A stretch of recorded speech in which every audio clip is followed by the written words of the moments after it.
नमस्कार। जनमानस विवेचना में आपका स्वागत है। मैं हूं अमलेंदु भूषण खां। भारतीय राजनीति में कौन तार कहां किससे जुड़ जाए यह कहना, इसका अनुमान लगाना बेहद ही कठिन होता है। अब चीनी और भारतीय सैनिकों के बीच अरुणाचल प्रदेश के तवांग में झड़प हुई और वो मामला कैसे दूसरे रूप में जुड़ गया, इसको इस रूप में समझिए। अमित शाह ने कहा राजीव गांधी फाउंडेशन को 1 करोड़ 35 लाख चंदा मिला, वहाँ से फंड मिला चीन से। अब इस मामले पर कांग्रेस भी चुप होने वाली कहाँ थी, आज तक मुंह बंद किए हुए थी। उन्होंने कहा चीन से डोभाल के बेटे के फाउंडेशन को मिला तो इस फाउंडेशन को मिला। तो आप खुद ही उनके मुंह से सुन लीजिए वो क्या क्या कहते हैं। और मैं इस सदन को अवगत कराना चाहता हूं कि हमारे किसी भी सैनिक की न तो मृत्यु हुई है और न ही कोई गंभीर रूप से घायल हुआ है। Run by communist party of China, उनसे शिक्षित होने जाते थे। ये देख लीजिए साहब, ये है इनकी असलियत। एक फाउंडेशन है जिसमें विदेश मंत्री के सुपुत्र काम करते हैं, बड़े अच्छे पद पर काम करते हैं। चीन के दूतावास ने उस फाउंडेशन को पैसे दिए, लगातार दिए, 2016 से लेकर लगातार देते आ रहे हैं। हमने तो ये आरोप नहीं लगाया साहब कि क्या विदेश मंत्री के सुपुत्र उस फाउंडेशन में हैं इसलिए ये पैसा दिया जा रहा है। इसका क्विड प्रो क्वो क्या है, हमने ऐसे कोई आरोप नहीं लगाया, वो भी पब्लिक डोमेन में है।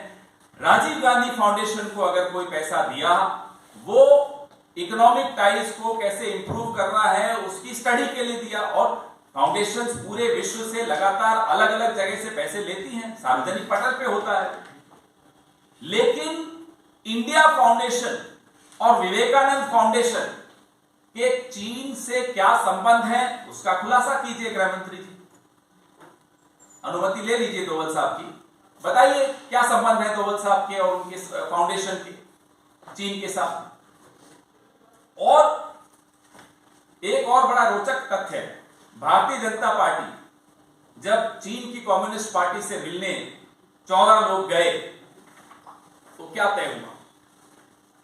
यह तय हुआ कि दोनों विश्व की सबसे बड़ी पॉलिटिकल पार्टीज हैं, इनका अलायंस होना चाहिए और एक ग्लोबल पॉलिटिकल पार्टीज अलायंस बनना चाहिए।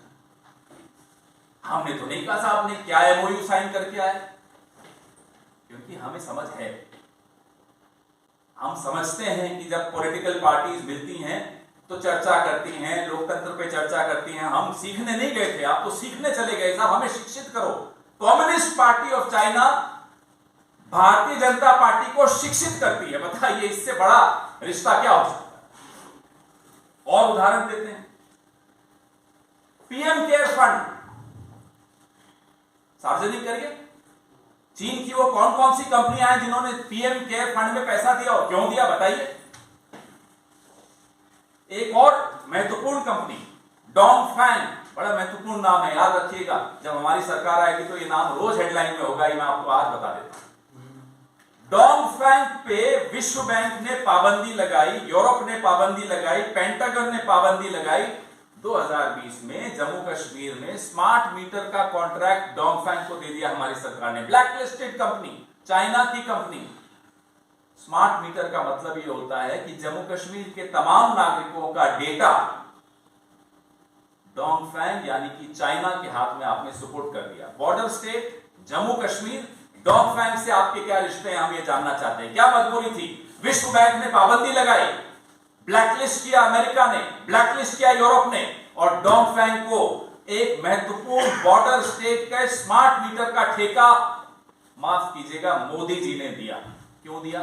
चलिए आइए गुजरात, धौलेरा में चलते हैं, आपको ले चलते हैं। धौलेरा में 43,000 करोड़ के एमओयूज चीन की कंपनीज के साथ किसने साइन किए? कोई कारण रहा होगा कि चीन का जो सरकारी अखबार है ग्लोबल टाइम्स, वो लिखता है कि मोदी जी हार नहीं जाए कहीं गुजरात। अगर मोदी जी गुजरात हार जाएंगे तो चीन को बड़ा नुकसान होगा। क्या नुकसान होगा चीन को, हम भी ये जानना चाहते हैं। ये जो गौरव गोगोई जी बता रहे थे, 19 जून 2020 को दी गई क्लीन चिट चाइना को मोदी जी द्वारा, क्या ये राज इस क्लीन चिट का इन्हीं तमाम तथ्यों में तो नहीं छिपा हुआ? क्या ये राज धोलेरा में तो नहीं छिपा हुआ? क्या ये राज डोंगफैंग कंपनी में तो नहीं छिपा हुआ? या उन कंपनियों में जिनका share in technology, UC, web mobile, Chinese companies जिन पर मोदी जी का चुनाव निर्भर करता है? हम देश की संप्रभुता, देश की सीमाओं के बारे में चिंतित हैं। 1962 में जब युद्ध हो रहा था चीन का, एक 36 वर्षीय सांसद जिसका नाम था अटल बिहारी वाजपेयी, चुनौती दी उन्होंने नेहरू जी को कि संसद का सत्र बुलाइए, हम डिबेट चाहते हैं। नेहरू जी भागे नहीं डिबेट से। डिबेट हुई, हमारे वरिष्ठ सहयोगी अभिषेक सिंघवी जी